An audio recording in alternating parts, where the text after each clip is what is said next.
Escape from Tarkov is a multiplayer first-person shooter video game in development by Battlestate Games for Windows. A closed alpha test of the game was first made available to select users on August 4, 2016, followed by a closed beta which has been running since July 2017. The game is set in the fictional Norvinsk region in northwest Russia, where a war is taking place between two private military companies. Players join matches in which they fight other players for loot and aim to survive and escape. Dying results in the loss of almost all items the player used and found during that game.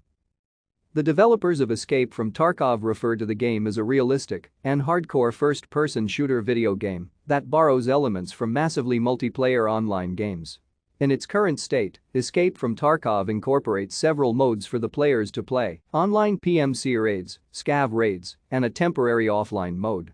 In these raids, players can choose to play solo or in groups and spawn on one side of a variety of maps to choose from in the game. Thank you for watching. Like and subscribe if you would like to view more of our videos. Have a nice day.